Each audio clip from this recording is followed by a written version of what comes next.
How late should you be door knocking? Let's talk about this.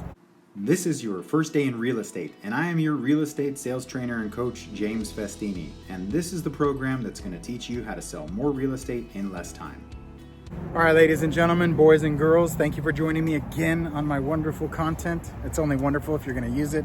If you are outdoor knocking, do not knock another door without reading my book. It's not because I want you to buy my book, it's because I want you to do this right. If you're going to do it, you might as well do it right. So stop screwing around, learn the right way to door knock, and trust me, you will have leads like crazy. I got people who are getting leads, they're getting listings. Everyone's like, it only matters if you get listings. Well, can you get a listing without a lead? No. So let's take it one step at a time there, big shot. Anyhow, you got me fired up. I've been door knocking for a couple hours. And I want to talk to you about how late is too late to door knock. Here are the general rules, and then I'll go into detail. The general rule of thumb is at sunset, it's too late if the sun has gone down. However, right now, this is a week before door knock season commences, which is the week before daylight savings comes back on, end of February, beginning of March-ish. And the ability for me to knock on doors is in this strange period of time. Like right now, it is almost 6 o'clock, and to me, it's too late. Next week, it will trigger to 7.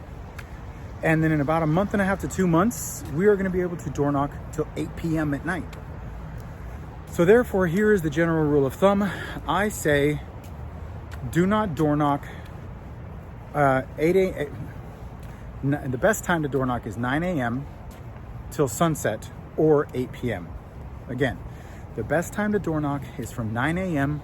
to 8 p.m. or sunset, whichever one that is for the late night. So right now at 7 p.m., right now it's 6 o'clock. It's too dark. I want to talk to you about something I call Hackeysack light. Hackeysack. If you guys have ever played Hackeysack, it's a little bag. Well, most people have played Frisbee, right? Here's my rule of thumb. At first I started saying, when the street lights kick on, those bad boys, that used to be my minimum standard, but it turned out that those things don't always kick on as well. I don't know why, but I used to look at them and say, well, if that one kicks on, then I'm on. But if you go to this side of the street, that one's not on. So does that mean I can go out? No, because I'm looking almost all of them, but that one. So if I looked at that one, could I use it as an exemption? Probably not. So I started saying, you know what? If I can, photosensitive lights, Malibu lights, well, especially Malibu lights or any of these like decorative lawn ornaments, if they're on, if the sun has told their lighting mechanism to turn on, it's probably too late. You probably should stop now, right? And then I started saying, no, those things are sometimes they're photosensitive and combination, and sometimes I can walk up to the door. Like 20 minutes ago, I was going up to doors and it wasn't a big deal.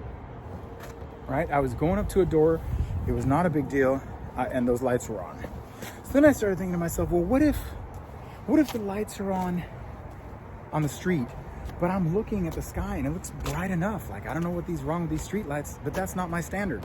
My standard has been raised. What about that? All right. So then what is truly the formula? And I came up with this called the Frisbee light.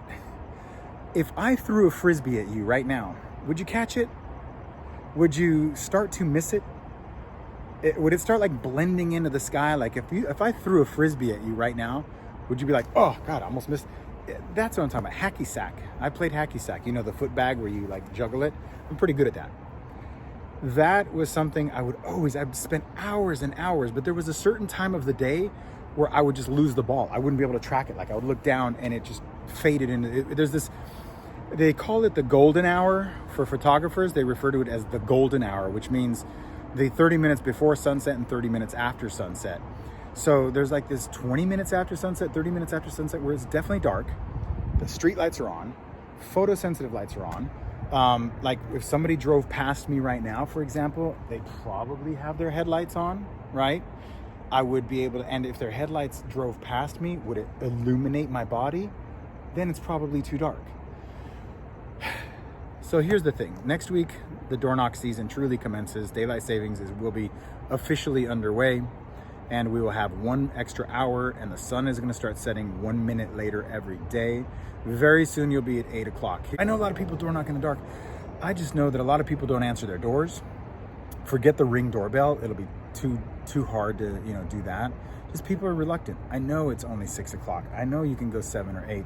But if you're in an industry where you could have gone out from 9 a.m. till sunset, and now because you've got a wild hair up your butt because you're like, oh, I totally blew it. I should have been knocking, and now you're gonna go out and knock. You screwed up. Tomorrow morning, get up early enough, be motivated enough. Right now, I think I've clocked in about 4, maybe 3 or 4 hours.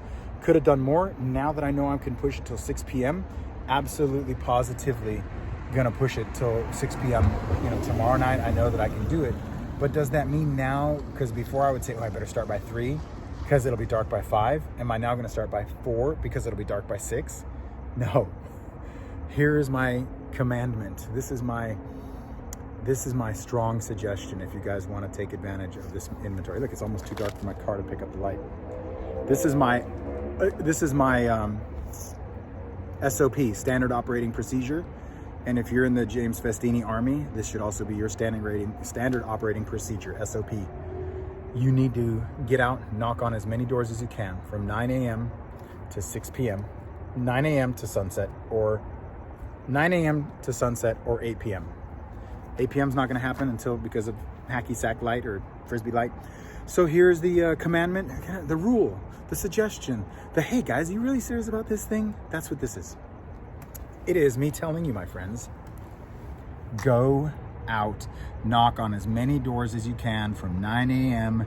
until your ass hurts. And then when your ass and your legs or whatever body part you're wham, wham, wham, when a body part starts crying, wham, wham, wham, go on the phones.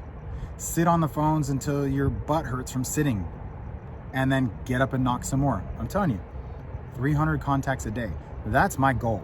My minimum, 100 doors a day minimum, period. I can't do this anymore. Enough is enough. And if you guys think that getting inventory is hard now, when is it supposed to get easier? It's not. You know how it gets easier? Going and getting more inventory. You're not going to be able to spend enough money to generate enough leads to get enough inventory to satisfy you. It's just not the way it is. The top producing agents who have all the listings, they're not you. The top producing agents who have all of the sales, they're not you.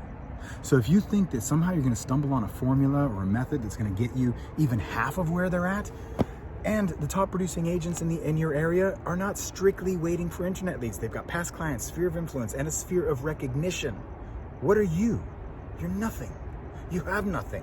So you need to go do something, or you're going to get nothing. Without lead generation, you got nothing. Without follow-up, you get nothing. I'll repeat. Without lead generation, you've got nothing. Without follow-up, you get nothing. Get back to work. Real estate in less time. People ask me all the time, where do I get my data? How do I have so many good numbers without spending an arm and a leg?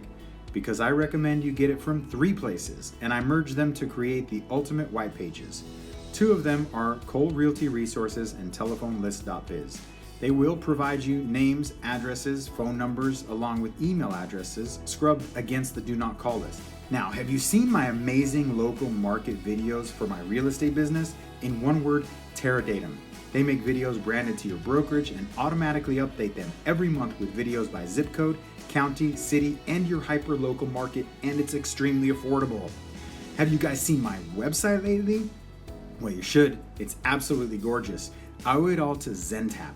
They will help you with your advertising using your MLS, IDX, and social media to attract an audience and engage your leads using sophisticated bots. Now, you're gonna need a powerful CRM to manage all of this, and as you know, Mojo Selling Solutions is more than just a dialer. It's the most powerful CRM bar none. Mojo provides you expireds for sell by owners, and that is the 3rd list of data, along with email and mail campaigns. For more information on any of these products, along with my personal coaching and training products, go to jamesfestini.com today. Or just show financial support at any amount on patreon.com/jamesfestini. Please pick up a copy of Dynamic Doorknocking, now available on Amazon. And of course, if you get the book, leave me a 5-star review. Well, 5-star because you actually used the tools and techniques that I taught you, and now you're making a ton of money, and you're more than happy to share this book with everybody you know. Now, get back to work.